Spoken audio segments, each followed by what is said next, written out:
जब फिल्म शुरू होती है हमें एक तबाहकुन दूर दिखाया जाता है। हजारों साल पहले वो मखलूक जो इंसानों की तरह नजर आती थी, जिन्हें टाइटनस कहा जाता था, उन्होंने पूरी दुनिया को तबाह कर दिया था। इनसे खौफजदा होकर इंसानों ने अपनी जान बचाने के लिए दीवारों के पीछे पनाह ली थी। ये लोग इस उम्मीद पर दीवारों के पीछे रह रहे थे कि अगर टाइटनस वापस आए तो ये दीवार उन्हें बचा लेगी। लेकिन 100 साल से ज्यादा का अरसा गुजर चुका था और लोग टाइटनस को भूलने लगे थे। अब टाइटनस की तारीख सिर्फ किताबों की कहानियों में रह गई थी, जिन्हें बच्चों को डराने के लिए इस्तेमाल किया जाता था। दीवार के पीछे रहने वाले लोग बाहर नहीं जा सकते थे क्योंकि हुकूमत ने टाइटनस के खौफ से बाहर जाने से मना किया था। लोग इस मुश्किल जिंदगी को कबूल कर चुके थे।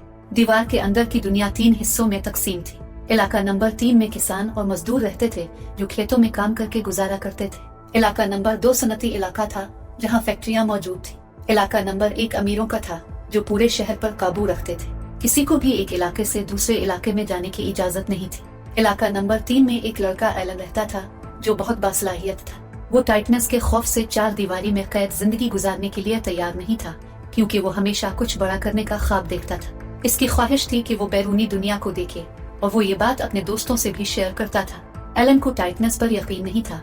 इसे लगता था कि लोग बिलावजा उनसे खौफजदा हैं। इसका एक दोस्त भी बहुत ज़हीन था, लेकिन आम लोगों को किसी भी तरह का तजुर्बा करने की इजाजत नहीं थी क्योंकि हुकूमत का मानना था कि अगर कोई शख्स अपने फायदे के लिए कुछ करेगा तो वो गलत करेगा। वहाँ एक लड़की मिकासा भी थी जो एलन को पसंद करती थी और उसके साथ खुशगवार जिंदगी गुजारना चाहती थी। एलन का दोस्त इससे मिलने आता है और एक नामालूम शख्स से टकरा जाता है, लेकिन ज्यादा ध्यान नहीं देता। एलन खुद को खुश नसीब महसूस करता है क्योंकि वो दीवार के दूसरी तरफ की दुनिया देख सकता था। वो जगह उसकी पसंदीदा थी क्योंकि वहाँ एक बम मशीन मौजूद थी और खौफ की वजह से कोई भी वहाँ नहीं आता था। इस बार एलन फैसला करता है कि वो दीवार के दूसरी तरफ जाएगा, चाहे कुछ भी हो जाए। वो अपने दोस्तों को भी इसमें शामिल कर लेता है। दीवार के करीब फौजी पहरा दे रहे थे। वो सिपाहियों की नजरों से बचकर दीवार के करीब पहुंच जाता है, लेकिन पकड़ा जाता है। फौजियों का लीडर उसे बचा लेता है क्योंकि वो एलन को पसंद करता था और उसकी जहानत को जानता था। अभी ये लोग बात कर रहे होते हैं कि जमीन लरजने लगती है।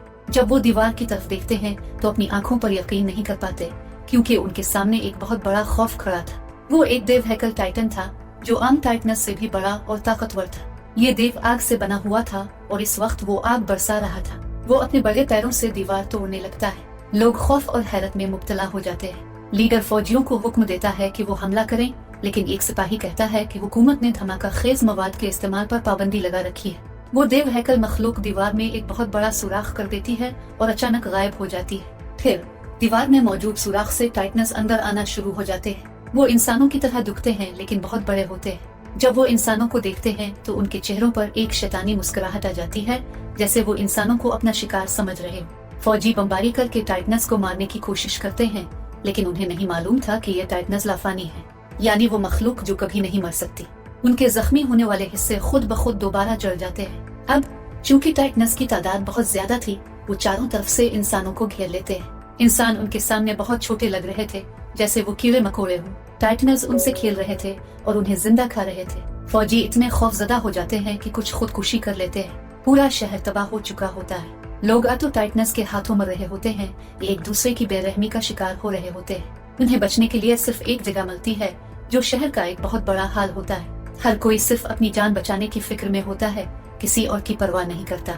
एलन और मिकासा भी इसी हुजूम में शामिल होकर अपनी जान बचाने के लिए हाल में दाखिल होने की कोशिश करते हैं। मिकासा एक माँ और उसके छोटे बच्चे को देखकर उन पर तरस खाती है और उन्हें बचाने की कोशिश करती है, लेकिन खुद बाहर रह जाती है। एलन हुजूम के साथ हाल के अंदर चला जाता है और दरवाजा बंद हो जाता है। वो दरवाजा खोलने की कोशिश करता है, लेकिन लोग इसे रोक देते हैं। मिकासा ने बच्चे को गोद में उठा रखा होता है और एक टाइटन इसकी तरफ बढ़ रहा होता है। एलन बेबसी से ये सब देख रहा होता है और फिर टाइटन मिकासा और बच्चे को एक ही नवाले में निगल लेता है। अचानक वहाँ मुकम्मल खामोशी छा जाती है। एलन किसी तरह इस हाल से बाहर निकल आता है और वो देखता है कि जिस हाल में लोग पनाह लिए हुए थे वो टाइटनस के घेरे में आ चुका था। टाइटनस हाल की छत तोड़कर लोगों को खाने लगते हैं और लोगों का खून तेजी से बहने लगता है, जैसे खून की एक नहर बह रही हो। सूरत हाल से तंग आकर एरन शहर की तरफ बढ़ता है। इसके बाद कहानी 2 साल आगे बढ़ती है, जहाँ हमें इंडस्ट्रियल एरिया दिखाया जाता है। ये लोग महफूज थे क्योंकि एक मजबूत दीवार की वजह से वो देव हैकल टाइटनस के हमले से बच गए थे। पिछले हमले के बच जाने वाले लोग भी यहाँ बसे थे क्योंकि मजदूरों के इलाके में अब भी टाइटनस मौजूद थे। जब आबादी बढ़ गई तो खुराक और पानी की किल्लत पैदा हो गई और लोग भूख से मरने लगे। अब बचाव का वाहिद रास्ता यही था कि वो अपने इलाके को टाइटनस से महफूज बनाए, यानी टाइटनस से मुकाबला करे। टाइटनस के खिलाफ लड़ने के लिए एक फौजी टीम तैयार की जाती है जिसे 2 साल की सख्त तरबियत दी जाती है। इस टीम में एरिन और उसका दोस्त भी शामिल होते हैं क्योंकि वो मिकासा की मौत का बदला लेना चाहते थे। एरिन खुद को मिकासा की मौत का जिम्मेदार समझता था कि वो इसे बचा नहीं सके। उनकी क़ियादत कमांडर कोबाल कर रहा था, जिसने मंसूबा बनाया कि वो रात की तारीकी में मिशन पर निकलेंगे। उनका मिशन ये था कि एक बड़े धमाके से इस सुराख को बंद करें जहाँ से टाइटनस मजदूरों के इलाके में दाखिल हुए थे। मंसूबे के मुताबिक धमाके से दीवार का टूटा हुआ हिस्सा नीचे गिरेगा और रास्ता बंद हो जाएगा क्योंकि वो दीवार बहुत मजबूत थी और टाइटनस वहाँ से दाखिल नहीं हो सकेंगे। अगर वो इस मिशन में कामयाब हो जाते तो टाइटनस को मार सकते थे और यही उनकी आखिरी उम्मीद थी। सिपाहियों को एक खास नया हथियार दिया जाता है जिसकी मदद से वो हवा में उड़ सकते हैं, क्योंकि उन्हें मालूम था कि अगर टाइटनस की गर्दन पर हमला किया जाए तो वो दोबारा जिंदा नहीं हो सकेंगे। मंसूबे के मुताबिक वो रात के अंधेरे में मिशन पर रवाना होते हैं, लेकिन रास्ते में उन्हें कुछ अजीब महसूस होता है। वो जांचने के लिए रुक जाते हैं, लेकिन उन्हें लगता है कि ये सिर्फ जानवरों की आवाजें हैं। फिर एक खातून को एक बच्चे के रोने की आवाज आती है और वो समझती है कि कोई मुसीबत में है। एरिन भी इसके साथ जाता है, लेकिन जब वो बच्चे को देखते हैं तो पता चलता है कि वो एक टाइटन का बच्चा है जो उन्हें पकड़ने की कोशिश करता है और गिरकर जोर जोर से रोने लगता है। इसकी आवाज सुनकर दीगर टाइटनस जाग जाते हैं और उनका घेराव कर लेते हैं। इस मौके पर उनका खुदगर्ज कमांडर कोबाल उन्हें छोड़कर भाग जाता है और हथियारों से भरे हुए गाड़ियां लेकर फरार हो जाता है। टाइटनस एरिन के दोस्त को पकड़ लेते हैं, लेकिन एक सिपाही इसे बचा लेता है। इसी दौरान एक माहिर टाइटन हंटर शेकिशिमा आता है और 10-15 टाइटनस को मार देता है। इसके साथ एक बहादुर सिपाही भी होता है जो और कोई नहीं बल्कि मिकासा थी। वो जिंदा थी। दोनों बहादुरी से अपने तेज हथियारों का इस्तेमाल करते हुए टाइटनस को मारते हैं और दीवार के सुराख की तरफ बढ़ते हैं। लेकिन हैरान कुन बात यह थी कि मिकासा एरिन के लिए कोई जज्बात जाहिर नहीं कर रही थी, क्योंकि इस हादसे के बाद वो सिर्फ इंतकाम लेना चाहती थी। शेकिशिमा ने इसे टाइटनस से लड़ने की तरबियत दी थी और इसे सिखाया था कि गुस्से को आजाद छोड़कर दुश्मन का सामना करो। इस दौरान कमांडर कोबाल वापस आता है और कहता है कि जो तेज हथियार उन्हें मिशन के लिए इस्तेमाल करने थे वो उनके खुफिया मकाम पर नहीं बल्कि जेर जमीन गारों में थे। वो कहता है कि वो इन धमाका खेज मवाद को खोना नहीं चाहता था क्योंकि उनके दरमियान कोई गद्दार हो सकता था। जैसे ही वो हथियार लोड करने लगते हैं, टाइटनस उनकी आवाज सुनकर वहाँ पहुँच जाते हैं और 2 लोगों को खा लेते हैं। इस मौके पर एक औरत जिसके शौहर को टाइटनस खा चुके थे, गुस्से में आकर चूर से धमाका खेज मवाद भरी हुई गाड़ी छीन लेती है और बदला लेने के लिए इसे आग लगाकर टाइटनस के बीच में ले जाती है। लेकिन इतने बड़े धमाके के बावजूद टाइटनस को कोई नुकसान नहीं पहुंचता। उनकी आखिरी उम्मीद भी खत्म हो जाती है और कमांडर कोबाल उन्हें फिर से मुश्किल में छोड़कर फरार हो जाता है। एरिन की हिम्मत भी जवाब दे जाती है, लेकिन फिर उसे शेकिशिमा की बात याद आती है कि अपने गुस्से को आजाद छोड़ो। वो टाइटनस का सामना करता है और कुछ को मारने में कामयाब हो जाता है, लेकिन लड़ाई के दौरान उसकी टांग टूट जाती है। इसी दौरान एक टाइटन एरिन के दोस्त को पकड़ लेता है और सब उसे बचाने की कोशिश करते हैं। एरिन मुकम्मल तौर पर मायूस हो चुका था, लेकिन फिर भी हिम्मत नहीं हारता।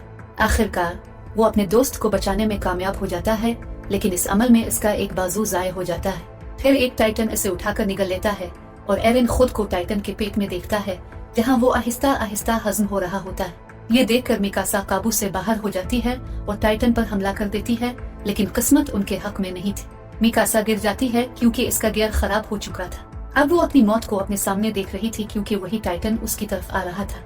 लेकिन अचानक टाइटन के पेट में एक अजीब सा एहसास पैदा होता है और उसके मुंह से एक बहुत बड़ा देव निकल आता है। एक जबरदस्त धमाके से एक और बड़ा जन्म लेता है जो दूसरे टाइटनस को मारने लगता है। गौर करने पर पता चलता है कि ये कोई और नहीं बल्कि एरिन है। फिर वो भी दूसरे 2 आहे की तरह कमजोर होने लगता है। कमांडर, जो एरिन की सलाहियत को समझता था, कुछ ऐसा कहता है जो किसी को समझ नहीं आता। वो कहता है कि इसकी गर्दन के पिछले हिस्से को काटो, लेकिन किसी को ये बात समझ नहीं आती। फिर भी मिकासा ऐसा ही करती है और एरिन वहाँ से निकल आता है। हैरान कुन बात ये थी कि इसके टूटे हुए हाथ और पैर दोबारा बन चुके थे, जिसे देखकर सब दंग रह जाते हैं। इसी दौरान किसी नामालूम वजह से शेकिशिमा मुस्कुरा देता है, जैसे कि इसे पहले से मालूम था कि ऐसा होने वाला है। इसके बाद एरिन के माजी का एक मंजर दिखाया जाता है, जहाँ इसका बाप, जो एक साइंसदान था, किसी वजह से इसे एक वैक्सीन इंजेक्ट करता है। उस वक्त कमांडर भी इसके साथ था। एरिन की माँ उन्हें ऐसा करने से मना करती है, लेकिन एरिन का बाप जवाब देता है कि इस वैक्सीन की वजह से एरिन बड़ा होकर लोगों की जान बचाने में अहम किरदार अदा करेगा। इसी लम्हे कुछ सरकारी अफसरान उनके दरवाजे पर दस्तक देते हैं। एरिन का बाप जल्दी से एरिन और कमांडर को एक कमरे में छुपा देता है। इन अफसरान में कोबाल भी शामिल था, जो ये जान लेता है कि एरिन का बाप किसी खुफिया तजुर्बे पर काम कर रहा था जो आम लोगों के लिए ममनू था। नित्यता वो एरिन के वालिदैन को गिरफ्तार करके ले जाते हैं और उनके तजुर्बात को जला देते हैं। यही वजह थी कि कमांडर एरिन को पसंद करता था और जानता था कि इस वैक्सीन की वजह से एरिन मजीद ताकतवर हो गया है ताकि वो लोगों की जान बचा सके। जब एरिन होश में आता है तो देखता है कि कोबाल ने इसे कैद कर रखा है। एरिन को खुद भी यकीन नहीं आता कि वो वाकई एक देव में तब्दील हो गया था, लेकिन साथ ही इसे इस बात पर फख्र भी महसूस होता है कि वो टाइटनस के खिलाफ इंसानों की मदद करने में अहम किरदार अदा कर सकता है। मदर कोबाल के लिए एरिन एक खतरा था, इसीलिए इसने इसे कैद कर दिया था। कोबाल का मानना था कि इंसानों को नए तजुर्बे और इजादात नहीं करनी चाहिए, बल्कि उन्हें बुज़दिलों की तरह दीवार के पीछे जिंदगी गुजारनी चाहिए।